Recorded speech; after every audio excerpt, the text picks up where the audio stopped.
Hi students, we have completed our module number 3 in the ക്ലാസ്സിൽ വെച്ച് നമ്മുടെ കോളേജിൽ വെച്ച് നമ്മൾ കംപ്ലീറ്റ് ചെയ്തായിരുന്നു. ഇനി നമ്മൾ ഡീൽ ചെയ്യാൻ പോകുന്നത് മൊഡ്യൂൾ നമ്പർ 4 ആണ്.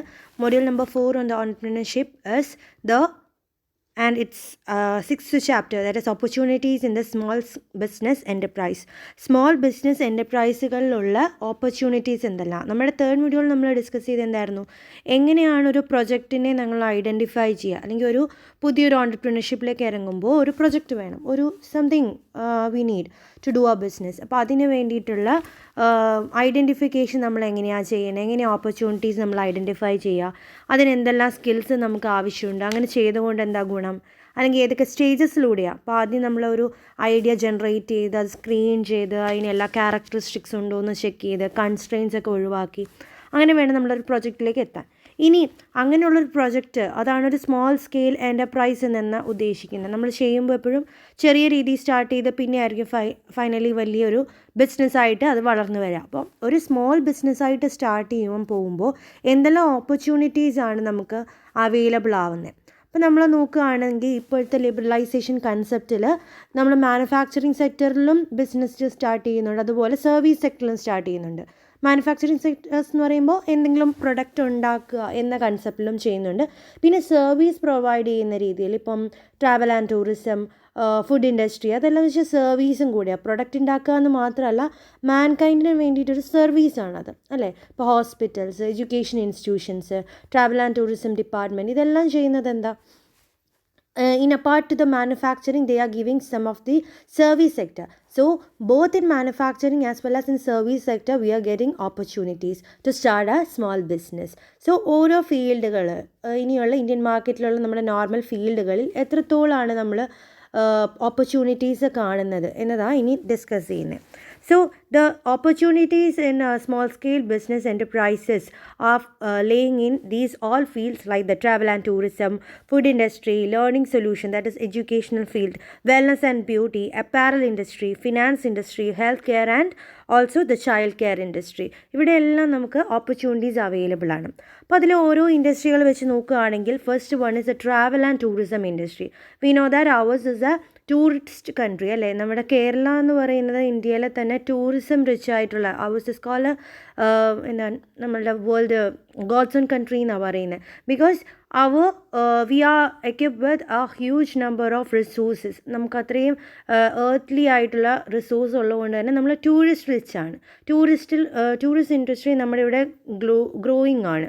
അപ്പോൾ അങ്ങനെയുള്ളൊരു കൺസെപ്റ്റിൽ തന്നെ ഒരു fast growing sector of India ആയിട്ട് നമുക്ക് ട്രാവൽ ആൻഡ് ടൂറിസം ഡിപ്പാർട്ട്മെൻറ്റിനെ തന്നെ പറയാം. നമുക്ക് അവിടുന്ന് കിട്ടുന്ന ഒരു റവന്യൂയുടെ ഒരു കണക്ക് വെച്ച് നോക്കുകയാണെങ്കിൽ 2009 ഒരു കണക്കാണ്. അപ്പം 2,70,000 crores ഇത്രത്തോളം റുപ്പീസാണ് നമുക്ക് 2009 ഒരു റവന്യൂ. പിന്നെ അതിനുശേഷം ഇതിൻ്റെ ഇരട്ടികൾ 3-4 ഇരട്ടി വെച്ചാൽ നമ്മളിപ്പോൾ ഫേസ് ചെയ്യുന്നത്. ഈ ഒരു 2019 ആകുമ്പോഴേക്ക് ഇതിൻ്റെ ഒരു 3-4 ഇരട്ടിയാണ് നമ്മൾ ഫേസ് ചെയ്യുന്നത്. അപ്പം ഇങ്ങനെയുള്ളൊരു ഇൻഡസ്ട്രിയിൽ നമ്മൾ ബിസിനസ് സ്റ്റാർട്ട് ചെയ്യുന്നത് എപ്പോഴും ബെനിഫിഷ്യൽ ആയിരിക്കും, because it is A growing industry. Okay, so to start a business in such a travel and tourism department, we want a average startup capital. എന്തിനും ഒരു സ്റ്റാർട്ടപ്പ് ക്യാപിറ്റൽ വേണം, ഒരു ഇൻവെസ്റ്റ്മെൻറ്റ് വേണം. അതിൻ്റെ average പറഞ്ഞിരിക്കുന്ന ഒരു 5 lakh to 20 lakh. If we are having 5 lakh to 20 lakh rupees, we can start depending upon the location. എവിടെയാണോ location എടുക്കുന്നത് അതിനനുസരിച്ച് 5 lakh to 20 lakhs നമുക്ക് സ്റ്റാർട്ട് ചെയ്യാൻ പറ്റും. പിന്നെ ഇതിൻ്റെ പേ ബാക്ക്, ഇങ്ങനെയുള്ള ക്യാപിറ്റൽ നമുക്ക് മിക്കവാറും we won't have in our hand, so we will get it from as credit from the banks of financial institutions. So the pay back period for such a kind of industry like the travel and tourism industry is 3 years. 3 വർഷത്തിന് ശേഷമേ നമ്മൾ ഇതിൻ്റെ pay back ചെയ്ത് കൊടുക്കേണ്ടുള്ളൂ. Loan എടുക്കുകയാണെങ്കിൽ അത് repay ചെയ്ത് കൊടുക്കേണ്ടത് 3 yearsന് ശേഷമാണ്. ഇതാണ് about the travel and tourism industry. Another type of industry is the food industry. Food industry നമുക്കറിയാം, എല്ലാ രീതിയിലുള്ള പ്രോസസ്ഡ് ഫുഡ് ആണെങ്കിലും അല്ലാത്ത ഫുഡ് ഇൻഡസ്ട്രീസ് ആണെങ്കിൽ everything. So here we are seeing an estimate of about 80,000 crores. നമ്മളുടെ Indian retail മാർക്കറ്റിൻ്റെ ഒരു 2/3 ഭാഗം തന്നെ, 80 crores നമുക്ക് റവന്യൂ കിട്ടുന്ന ഒരു സെക്ടറാണ് this food industry. And here the capital requirement is about 5,90,000 to 50 lakh. 5 lakh കിട്ടും. 6 ലാക്ക് നമ്മൾ വയ്ക്കുകയാണെങ്കിൽ 6 ലാക്ക് ടു 50 ലാക്കാണ് ഇവിടെ പറയുന്ന ഒരു ഇൻവെസ്റ്റ്മെൻറ്റ്. അതും നമ്മളുടെ ബ്രാൻഡ് ഏതാണ്, ഫുഡ് പ്രൊഡക്റ്റിൻ്റെ ബ്രാൻഡ് ഏതാണ്, അതുപോലെ ഏത് ലൊക്കേഷനാണ്, ഇത് രണ്ടിനെയും ഡിപ്പെൻഡ് ചെയ്തിട്ടായിരിക്കും ഇങ്ങനെയൊരു സ്റ്റാർട്ടപ്പ് ക്യാപിറ്റലും. അതേപോലെ ഇതിൻ്റെ പേ ബാക്ക് പീരീഡ് വരുന്നത് 1.5 to 3 years. If you start up food industry, food business, ഒരു 1.5 വർഷം തൊട്ട് 3 വർഷം വരെയൊക്കെ നമുക്ക് പേ ബാക്ക് പീരീഡും ഇതിന് അവൈലബിൾ ആണ്. ഓക്കെ, ഇതിൽ തന്നെ ഇപ്പം ഗവൺമെൻറ് പല രീതിയിൽ ഈ ഫുഡ് ഇൻഡസ്ട്രീസിനെ പ്രൊമോട്ട് ചെയ്യാൻ പല രീതിയിലുള്ള സപ്പോർട്ട് നമുക്ക് പ്രൊവൈഡ് ചെയ്യുന്നുണ്ട്. Like we R exempted, if we are running A food industry V R exempted from the excise duty ഒന്നും ഈ പ്രോസസ് ഫുഡിലാണെങ്കിലും ബെവറേജസിലുള്ള എക്സൈസ് ഡ്യൂട്ടീസ് എല്ലാം നമുക്ക് എക്സംപ്റ്റഡ് ആണ്. ഇതെല്ലാം ഗവൺമെൻറ്റിൻ്റെ ഒരു സപ്പോർട്ട് പ്രൊവൈഡ് ചെയ്യുന്നതാണ്. അപ്പോൾ ഇത് second type of industry, food industry. ഇനി നമ്മൾ ഓപ്പർച്യൂണിറ്റീസ് കാണുന്ന ഒരു സെക്ടറാണ് ദ ലേണിംഗ് സൊല്യൂഷൻസ് എന്ന് പറയുമ്പോൾ എന്തായിരിക്കും, franchising opportunities in many fields. ഇപ്പോൾ സ്കൂൾസ് ആണെങ്കിൽ, അല്ലെങ്കിൽ competitive examining training coaching centres നമ്മൾ കാണും, അതുപോലെയുള്ളത്. പിന്നെ ടെക്നിക്കൽ ട്രെയിനിങ് ഇൻസ്റ്റിറ്റ്യൂട്ട്സ് കാണാറുണ്ട്. സ്കിൽ ഇന്ത്യയുടെ സപ്പോർട്ടിലുള്ള ടെക്നിക്കൽ ട്രെയിനിങ് ഇൻസ്റ്റിറ്റ്യൂട്ട് ഉണ്ട്. പിന്നെ കോർപ്പറേറ്റ് ട്രെയിനിങ് ഇൻസ്റ്റിറ്റ്യൂട്ട് ഉണ്ട്. ഇപ്പം HR പ്രൊഫഷണലെ ഡെവലപ്പ് ചെയ്യുക, അല്ലെങ്കിൽ മാർക്കറ്റിംഗ് പ്രൊഫഷണലെ ഡെവലപ്പ് ചെയ്യുക, അങ്ങനെയുള്ള കോർപ്പറേറ്റ് ട്രെയിനിങ്ങും ഉണ്ട്. അങ്ങനെ 4 ഫീൽഡുകളിലാണ് നമ്മൾ ലേണിംഗ് കാണുന്നത്. സ്കൂൾസും കോളേജസും competitive exam coaching centres, then training, corporate ട്രെയിനിങ്ങും അതുപോലെ ടെക്നിക്കൽ ട്രെയിനിങ്ങും പ്രൊവൈഡ് ചെയ്യുന്ന ഇൻസ്റ്റിറ്റ്യൂഷൻസ്. ഇതൊരു റവന്യൂ ഉണ്ടാക്കുന്ന ഓൾമോസ്റ്റ് ഒരു 2012 സ്റ്റാറ്റിസ്റ്റിക്സിനെ ബേസ് ചെയ്ത് 4 lakh crores ആണ് ഇതിൽ നിന്ന് കിട്ടുന്ന ഒരു revenue. 4 lakh crores because education has become on industry. ഇപ്പോൾ എഡ്യൂക്കേഷൻ തന്നെ ഒരു ഇൻഡസ്ട്രി ആയിട്ട് മാറുക, അത്രത്തോളം റവന്യൂ നമുക്ക് അതിൽ നിന്ന് കിട്ടുന്നത്. അപ്പോൾ ഒരു 4 ലക്ഷം കോടിയാണ് അതിൽ നിന്ന് 2012 ഒരു കണക്ക് വെച്ച് കിട്ടുന്നത്. So now we can imagine how much we will be getting, അല്ലേ? അപ്പോൾ ഇതിനൊരു ഇൻവെസ്റ്റ്മെൻറ്റ്, നമ്മളിങ്ങനെ ഒരു സ്കൂൾസും അല്ലെങ്കിൽ കോച്ചിങ് ഇൻസ്റ്റിറ്റ്യൂട്ട്സും ഒക്കെ സ്റ്റാർട്ട് ചെയ്യാൻ വേണ്ടി നമുക്ക് വേണ്ട ഒരു ആവറേജ് ഇൻവെസ്റ്റ്മെൻ്റ് ആണ് 2.5 to 1 crore, 2.5 lakhs to 1 crore ഒരു ആവറേജ് ഇൻവെസ്റ്റ്മെൻറ്റ്. അതും നമ്മളുടെ ഏതാ ലൊക്കേഷൻ, ഇപ്പോൾ മെട്രോപൊളിറ്റൻ സിറ്റിയിലാണോ അതോ ഒരു റൂറൽ ഏരിയയിലാണോ, ഇതിനെല്ലാം ബേസ് ചെയ്ത് 2.5 lakhs to 1 crore വരെ നമുക്ക് യൂസ് ചെയ്യാം. ഇപ്പോൾ ചെറിയൊരു റൂറൽ ഏരിയ ആണെങ്കിൽ ഒരു ട്യൂഷൻ സെൻറ്ററായിട്ടോ അല്ലെങ്കിൽ ഒരു കോച്ചിങ് സെൻറ്റേഴ്സായിട്ടൊക്കെ നമുക്ക് ചെറിയൊരു യൂണിറ്റ് തുടങ്ങാം. അതിനൊക്കെ നമുക്ക് ജസ്റ്റ് മിനിമം റിക്വയർമെൻ്റ് ആയ 2.5 lakhs ഒക്കെ ആവശ്യമുള്ളൂ. എന്നാൽ ഒരു മെട്രോപൊളിറ്റൻ സിറ്റിയിൽ സ്കൂളായിട്ടൊരു കോളേജായിട്ടൊക്കെ സ്റ്റാർട്ട് ചെയ്യണമെങ്കിൽ about 1 crore or more than that is required. Okay, ഇതിൻ്റെ ഒരു പേ ബാക്ക് പീരീഡ് പറയുന്നത് 3 to 5 years ആണ്. 3-5 വർഷത്തിനുള്ളിൽ അതിനുള്ളിൽ നമ്മൾ പേ ബാക്ക് തുടങ്ങിയാൽ മതി. ഇനിയുള്ളൊരു ഏരിയ ആണ് the wellness and beauty industry. Wellness and beauty എന്ന് പറയുമ്പോൾ എന്തായിരിക്കും, നമ്മുടെ ബ്യൂട്ടി പ്രൊഡക്ട്സ് ഉണ്ടാക്കുന്നത് അല്ലെങ്കിൽ ബ്യൂട്ടി പാർലേഴ്സ് റൺ ചെയ്യുന്ന അങ്ങനെയുള്ള industry. So here we R expecting A return of about 12,000 crores. 12,000 crores ഒക്കെയാണ് ഇപ്പോൾ ഒരു മിനിമം നമ്മൾ പറയുന്ന ഒരു റവന്യൂ ഇതിൽ നിന്ന് വരുന്നത്. But we know that as everybody is running over beauty, കൂടുതൽ റവന്യൂ നമുക്ക് അതിൽ നിന്ന് ജനറേറ്റ് ചെയ്യാൻ പറ്റുന്നതുമായിരിക്കും. അപ്പോൾ ഇതിൽ വേണ്ട ഒരു investment just 5 lakhs to 2.5 crores. Okay, 5 lakhs to 2.5 crores. Sorry, it is not lakhs, it is crores. 5 lakhs to 2.5 crores ആണ് നമ്മളുടെ ഒരു മിനിമം ഇൻവെസ്റ്റ്മെൻറ്റ് റിക്വയർമെൻ്റ് ആയിട്ട് പറയുന്നതും. അതേപോലെ പേ ബാക്ക് പീരീഡ് കാണുന്നത് 3 years ആണ്. 3 yearsന് ശേഷം we won't pay it back. Then about the another industry is the apparel industry means our then shoes, bags, അതുപോലെയുള്ള ഇൻഡസ്ട്രികളെല്ലാം. ഇതും ഒരു ഫാസ്റ്റ് ഗ്രോയിങ് ആയിട്ടുള്ള സെക്ടറാണ്. ബാക്കിയുള്ളതിനെ പോലെയൊന്നും അല്ലെങ്കിലും കുറച്ച് ഫാസ്റ്റ് ഗ്രോയിങ് ആണ്. ഇതിൻ്റെ ഒരു ഇൻവെസ്റ്റ്മെൻറ്റ് നമ്മൾ കാണുന്നത് 10 lakhs to 1 crore ആണ്. ലൊക്കേഷനെ ബേസ് ചെയ്ത് തന്നെ മിക്ക ഈ ഇൻഡസ്ട്രികളും ലൊക്കേഷനെ ബേസ് ചെയ്തിട്ടായിരിക്കും അതിൻ്റെ കോസ്റ്റും വരുന്നത്. നമുക്കറിയാം റൂറൽ ഏരിയയിൽ എത്ര ഇൻവെസ്റ്റ്മെൻറ്റ് വേണം, അതുപോലെ ഒരു അർബൻ ഏരിയയിൽ കോമ്പറ്റീറ്റേഴ്സ് കൂടുതലുള്ളിടത്ത് എങ്ങനെയായിരിക്കണം നമ്മൾ ഇൻവെസ്റ്റ് ചെയ്യേണ്ടത്. അപ്പോൾ ലൊക്കേഷനെ ബേസ് ചെയ്തിട്ട് ഒരു 10 lakhs to 1 crore ആയിരിക്കും ഇതിൻ്റെ ഒരു initial investment or startup investment ആയിട്ട് വേണ്ടത്. ഇതിൻ്റെ pay back period almost 2 to 3 years ആണ്. And another industry is the finance industry എന്ന് പറയുമ്പോൾ തന്നെ അത് പല രീതിയിലുണ്ടാവും. ചിലപ്പോൾ ഒരു ഷെയർ ബ്രോക്കിംഗ് ഫേം അതാവാം, സ്റ്റോക്ക് ബ്രോക്കറേജ് ആവാം, അല്ലെങ്കിൽ ഫോറിൻ എക്സ്ചേഞ്ചിൻ്റെ കമ്പനികളാകാം. ഫോറിൻ എക്സ്ചേഞ്ച് ഇപ്പം മണി നമ്മുടെ ഫോറിൻ കറൻസി കൺവേർട്ട് ചെയ്യുന്നതൊക്കെ ഇല്ലേ, അപ്പോൾ അങ്ങനത്തെ ഇൻസ്റ്റിറ്റ്യൂഷൻസ് ആകാം. Then about the micro finance NBFCs ഒക്കെ ആകാം, മുത്തൂറ്റ് പോലെയുള്ള companies. Then investment advice provide ചെയ്യുന്ന ഇങ്ങനെയുള്ള ഫിനാൻഷ്യൽ ഇൻസ്റ്റിറ്റ്യൂഷൻസ് അല്ലാതെ തന്നെ അതിന് അഡ്വൈസ് പ്രൊവൈഡ് ചെയ്യുന്ന ഇൻസ്റ്റിറ്റ്യൂഷൻസ് ഉണ്ട്, അതാവാം. കൺസൾട്ടൻസി സർവീസസ് ആവാം, ഫിനാൻസിനെ റിലേറ്റഡ് ആയിട്ടുള്ള ബാങ്കുകളാകാം. ഇങ്ങനെയുള്ള ഫിനാൻഷ്യൽ ഇൻസ്റ്റിറ്റ്യൂഷനുകൾ, ഫിനാൻസ് ബേസ്ഡ് ആയിട്ടുള്ള ഇൻസ്റ്റിറ്റ്യൂഷൻസ് ഒക്കെയാണ് നമ്മൾ കാണുന്ന വേറൊരു ഫീൽഡ്. ഇതിൽ നമുക്കൊരു സ്റ്റാർട്ടിങ് ഇൻവെസ്റ്റ്മെൻ്റ് ആയിട്ട് 10 lakhs to 1 crore തന്നെയാണ് പറയുന്നത്. Almost equal to that of the apparel industry. Apparel industry പോലെ തന്നെ വരുന്ന ഒരു 10 lakhs to 1 crore ആണ് നമ്മളുടെ ഫിനാൻസ് ഇൻഡസ്ട്രിയുടെ ഒരു ക്യാപിറ്റലായിട്ട് പറയുന്നത്, സ്റ്റാർട്ടപ്പ് ഇൻവെസ്റ്റ്മെൻ്റ് ആയിട്ട്. ഇതിൻ്റെ പേ ബാക്ക് പീരീഡ് പക്ഷേ വ്യത്യാസമാണ്. പേ ബാക്ക് പീരീഡ് വരുന്നത് എങ്ങനെയാണ്? ഫസ്റ്റ് ഇയറിൻ്റെ operations, from the first year of its operation തന്നെ നമ്മളുടെ ഫിനാൻസിൻ്റെ കാര്യങ്ങൾ വരും ഇതിനകത്ത്. So this is about the finance industry. Next one is the child care industry. വേറൊരു ഇൻഡസ്ട്രിയാണ് ചൈൽഡ് കെയർ. അതൊരു low investment high return business ഓപ്പർച്യൂണിറ്റിയാണ്. കുട്ടികളെ നോക്കാൻ വേണ്ടിയിട്ടൊക്കെ ഏൽപ്പിക്കുന്ന കിൻഡർ ഗാർഡൻസ് പോലെയുള്ള ഇൻഡസ്ട്രീസ് എല്ലാം. അവിടെ നമുക്ക് ലോ ഇൻവെസ്റ്റ്മെൻറ്റ് മതിയായിരിക്കും, പക്ഷേ ഹൈ റിട്ടേൺസ് നമുക്ക് കിട്ടുന്നൊരു ഇൻഡസ്ട്രിയാണ്. നമ്മുടെ എഡ്യൂക്കേഷൻ സെക്ടറിൻ്റെ ഒരു ഭാഗമായിട്ട് പറയാം. കിൻഡർ ഗാർഡൻസ് എല്ലാം എന്ന് വെച്ചാൽ എഡ്യൂക്കേഷൻ്റെ ഒരു ബേസിക് പ്രൊവൈഡ് ചെയ്യുന്നല്ലേ. So it is synonymous to the pre school education പോലെയൊക്കെ വരുന്നത്. സോ ചൈൽഡ് കെയർ ഇൻഡസ്ട്രീസിൽ നമുക്ക് വേണ്ട ഒരു capital investment 5 lakhs to 20 lakhs ആണ്. 5 lakhs തൊട്ട് 20 lakhs വരെയാണ് സ്റ്റാർട്ടപ്പ് ക്യാപിറ്റലുണ്ട്. നമ്മളുടെ ലൊക്കേഷനെ അനുസരിച്ച്, ജിയോഗ്രഫിക്കൽ ലൊക്കേഷൻ അനുസരിച്ച് ഇത്രയും ഒരു ഇൻവെസ്റ്റ്മെൻറ്റ് ഉണ്ടെങ്കിൽ we can start a child care unit, and for which the pay back period is 18 months to 2 years. ഇതിൻ്റെ പേ ബാക്ക് പീരീഡ് കുറവാണ്. 18 months തൊട്ട് അല്ലെങ്കിൽ 2 years തൊട്ടുള്ളത് നമ്മൾ പേ ബാക്ക് ചെയ്ത് തുടങ്ങിയിരിക്കണം നമ്മുടെ finance. And the last one is the health care industry. Health care industry നമുക്കറിയാം, hospitals പോലെയുള്ളത് അല്ലെങ്കിൽ hospitals related ആയിട്ടുള്ള എന്തും. അപ്പോൾ അങ്ങനെയുള്ള സെക്ടേഴ്സിനെ നമ്മൾ ഹെൽത്ത് കെയർ എന്ന് പറയുന്നുണ്ട്. ഇതിന് നമ്മളൊരു എസ്റ്റിമേറ്റ് ചെയ്യുന്ന റവന്യൂ അബൌട്ട് 80 crores ആണ്. 80 crores ആണ് നമ്മൾ ഇതിൽ നിന്ന് ഒരു എക്സ്പെക്റ്റ് ചെയ്യുന്നത്. ബട്ട് ഇവിടെ നമ്മൾ കാണുന്ന ഇൻഡസ്ട്രീസ് എന്ന് വെച്ചാൽ ജസ്റ്റ് ഹോസ്പിറ്റൽസ് മാത്രമല്ല, ക്ലിനിക്സുകളാകാം, പിന്നെ consultancy services, diagnostic services, the laboratories, pharmaceuticals, ayurvedic health care, ഈ സ്പാ പോലെയുള്ള പ്രൊവൈഡ് ചെയ്യുന്ന സെൻറ്റേഴ്സ്, അതെല്ലാം നമുക്ക് ഇവിടെ ഹെൽത്ത് കെയർ ഇൻഡസ്ട്രീസിൽ ഇൻക്ലൂഡ് ചെയ്യാവുന്നതാണ്. ലൈക്ക് ലബോറട്ടറീസ്, ഇപ്പം മെഡിക്കൽ ലബോറട്ടറീസ് ഒക്കെ ഉണ്ട്, അതെല്ലാം ഇൻക്ലൂഡ് ചെയ്യാവുന്നതെല്ലാം ഫാർമസ്യൂട്ടിക്കൽസ്, മെഡിക്കൽ ഷോപ്സ്, അങ്ങനെയുള്ള എല്ലാം. അപ്പോൾ ഇവിടെ നമുക്കൊരു ഹെൽത്ത് കെയർ ഇൻഡസ്ട്രിക്ക് വേറൊരു കാര്യം കൂടിയുണ്ട്. നമുക്ക് ലാൻഡ് ഏരിയ വേണം. ഇങ്ങനെയുള്ള ക്ലിനിക്സ് എല്ലാം സ്റ്റാർട്ട് ചെയ്യുമ്പോൾ നമുക്ക് ജസ്റ്റ് ക്യാപിറ്റൽ ഇൻവെസ്റ്റ്മെൻറ്റ് മാത്രമല്ല, special area will be required. Almost around 5,000 square feet of land is required, and along with that we won't have an investment range of 5 lakh to 5 crore in case of hospitals construct ചെയ്യാനോ അതിൻ്റെ ഒരു business തുടങ്ങാനാണെങ്കിൽ നമുക്ക് minimum capital വേണ്ടത് 5 ലക്ഷം തൊട്ട് 5 കോടി വരെയാണ്. എന്നാൽ ബാക്കിയുള്ള ഇപ്പോൾ ക്ലിനിക്സ് അല്ലെങ്കിൽ laboratories അതുപോലെയുള്ളതാണെങ്കിൽ 20 lakhs to a couple of crores will be required.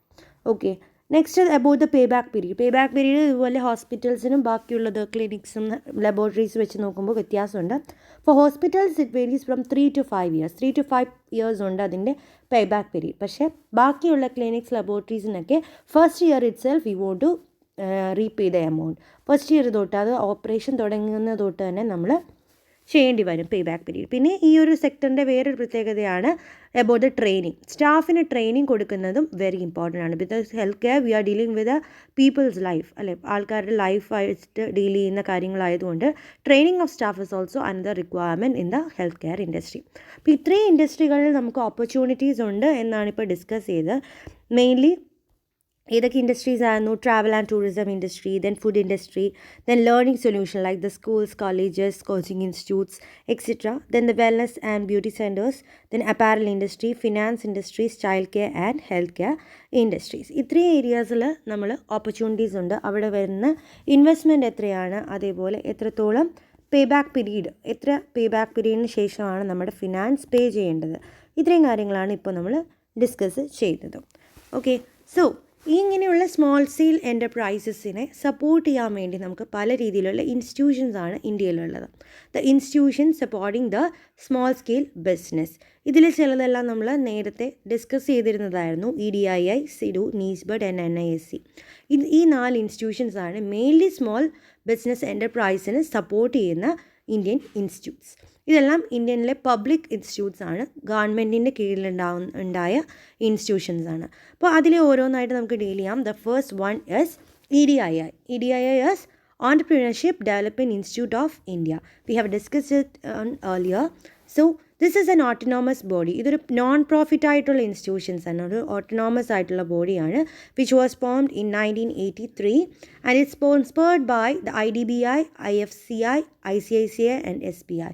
ഒരു യൂണിറ്റ് ഒരു IDBI ബാങ്കും IFCIയും അതുപോലെ ICICI ആൻഡ് SBI ചേർന്നിട്ടാണ് ഇവരെ സ്പോൺസർ ചെയ്യുന്നത്.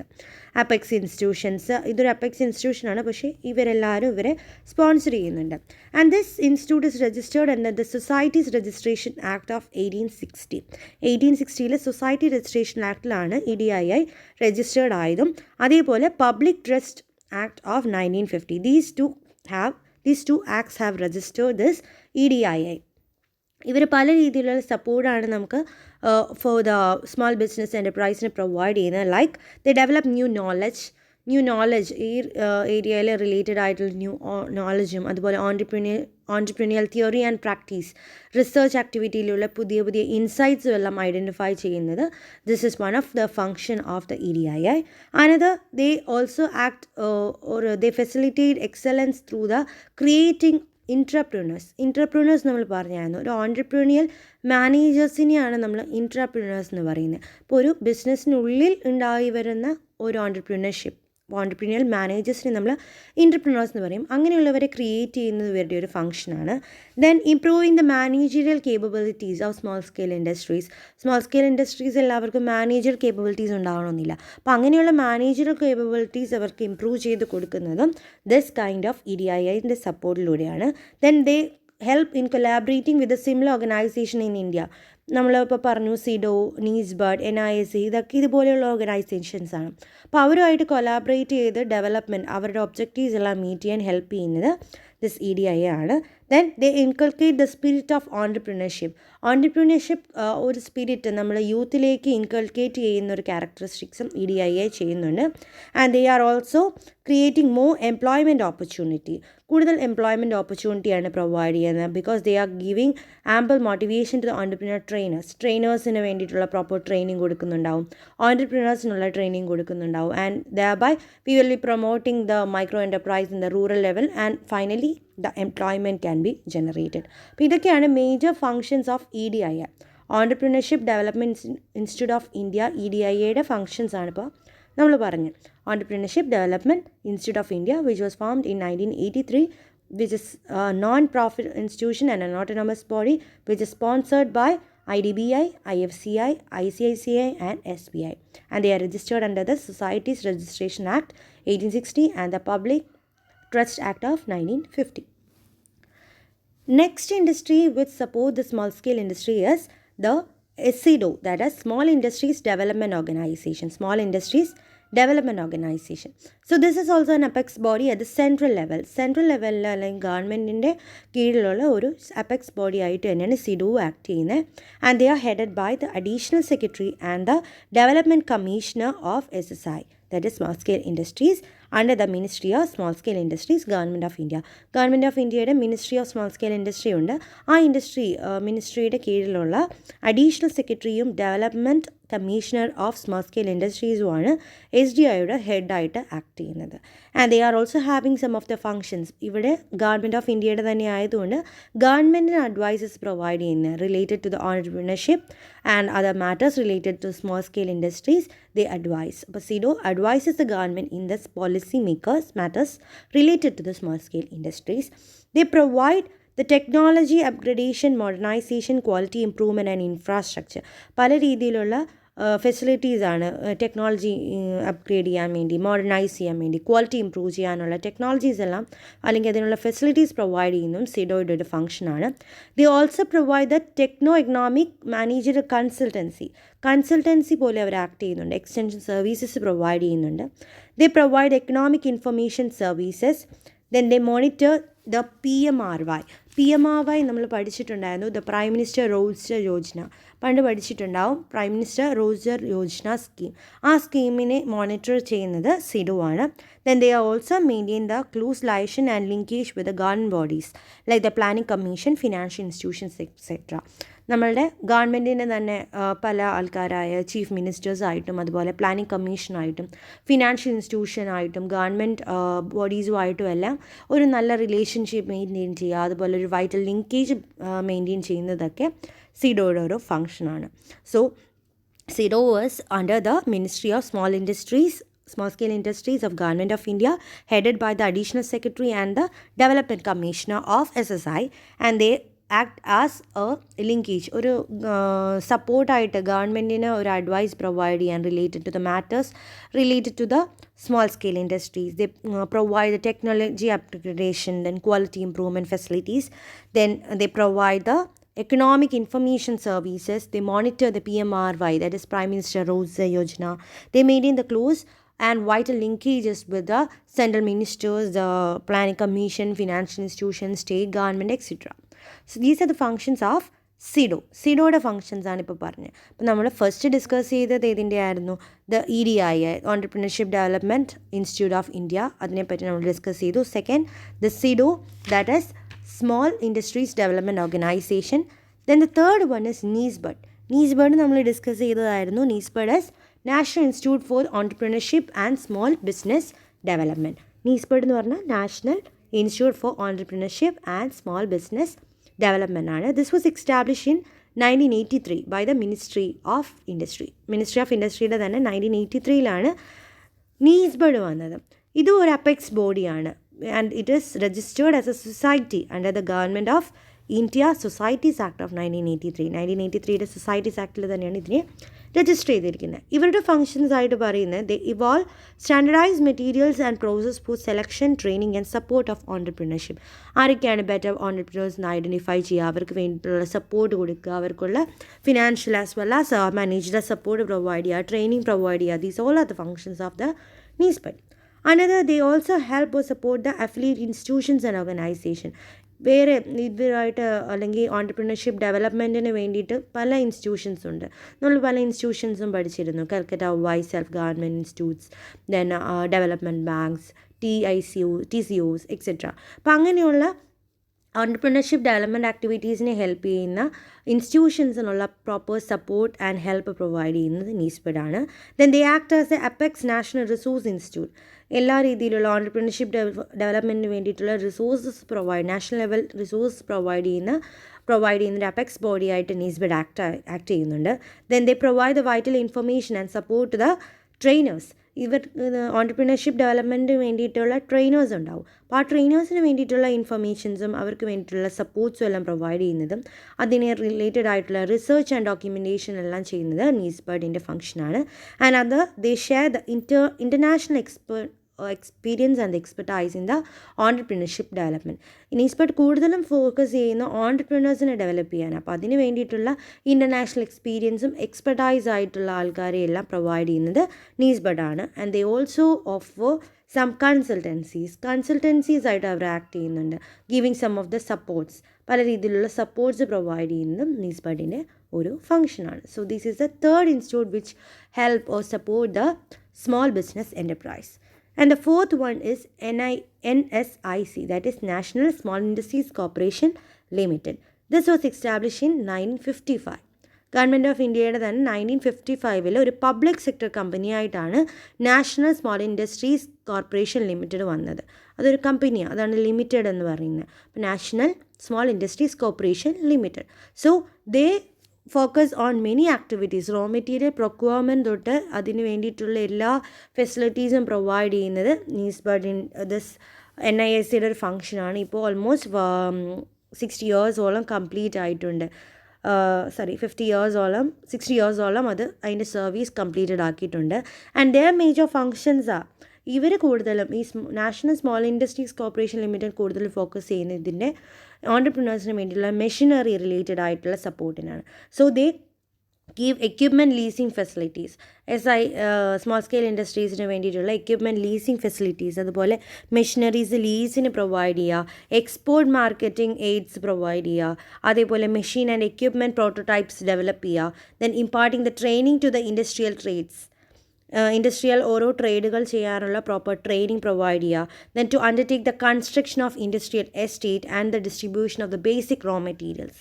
അപ്പം കൂടുതലും മെഷീൻസ് റോ മെറ്റീരിയൽ ആയിട്ടുള്ള ഫങ്ഷൻസ് അത് പ്രൊവൈഡ് ചെയ്യുക, അതിന് വേണ്ടിയിട്ടുള്ള ഫെസിലിറ്റീസ് എല്ലാം പ്രൊവൈഡ് ചെയ്യുന്നതാണ് നമ്മുടെ NIICയുടെ മേജർ ഫങ്ഷൻസ് ആയിട്ട് വരുന്നത്. So these are the 4 major institutes that supports the small business enterprise, that is EDII, SIDO, NIESBUD and NIIC, that is Entrepreneurship Development Institute of India, EDII, then Small Industries Development Organization, SIDO, National Institute for Entrepreneurship and Small Business Development, that is NIESBUD, and National Small Industries Corporation Limited, NISC. So ഈ 4 എന്താണ്, ആരുടെ കീഴിലാണ്, ആരാണ് head ചെയ്യുന്നത്, അതുപോലെ what are the major functions of these 4 institute, ഇത്രയും 4 നിങ്ങൾ പഠിക്കണം. This is very important. നമ്മൾ അതിൽ പഠിച്ചിരുന്ന പോലെ തന്നെ നമ്മളുടെ ഓൺട്രപ്രണർഷിപ്പ് ഡെവലപ്മെൻറ്റ് പ്രോഗ്രാമിനുള്ള ഇൻസ്റ്റിറ്റ്യൂട്ട്സിനെ ഒരു 10-14 ഇൻസ്റ്റിറ്റ്യൂട്ട്സ് പഠിച്ചായിരുന്നു. അപ്പോൾ അത് എങ്ങനെ പഠിച്ചോ, അതിൻ്റെ ഫങ്ഷൻസൊക്കെ നിങ്ങൾക്ക് ഇമ്പോർട്ടൻ്റ് ആണ്, ഇപ്പോൾ വലിയ എക്സാംസിന് ചോദിക്കാവുന്ന. അപ്പോൾ അതേപോലെ തന്നെ പഠിക്കേണ്ട ഒന്നാണ് ഇതും. സ്മോൾ ബിസിനസ് എൻ്റർപ്രൈസിനെ സപ്പോർട്ട് ചെയ്യുന്ന the major 4 institute. So if you are studying these 4 you can write this itself in the entrepreneurship development programme. അതിനും ഇതേ ഇൻസ്റ്റിറ്റ്യൂട്ട്സ് ഉണ്ട്. അപ്പം ഇത് രണ്ടിടത്തും യൂസ്ഫുൾ ആവുന്നതാണ്.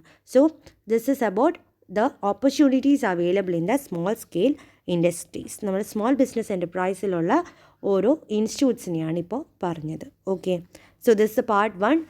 I will send the part 2. നമ്മുടെ chapter number next is the chapter number 5, chapter number 7, that is small scale industry. In the small scale industry അതുപോലെ ancillary units അതൊക്കെയാണ് നിങ്ങളുടെ നെക്സ്റ്റ് ചാപ്റ്റർ ആയിട്ട് വരുന്നത്. I will send it soon. അതിനുള്ളിൽ നിങ്ങൾ ഈ ഒരു പോർഷൻ കേൾക്കുക. ഇതിൽ നിങ്ങൾ നോട്ട് പ്രിപ്പയർ ചെയ്യണം. ഇതിൻ്റെ നോട്ട് പ്രിപ്പയർ ചെയ്യേണ്ടതെന്ന് പറഞ്ഞാൽ നമ്മൾ പറഞ്ഞ 4 ഇൻസ്റ്റിറ്റ്യൂട്ട്സ് ഏതൊക്കെ, അതുപോലെ അതിൻ്റെ മേജർ ഫങ്ഷൻസ്, ഇതാണ് നിങ്ങൾ അസൈൻമെൻ്റ് ആയിട്ട് എഴുതേണ്ടതും അതുപോലെ നമ്മളുടെ മെയിൽ ID അയക്കേണ്ടതും. Okay, so that's all for the day. I will send the other portion soon. See U.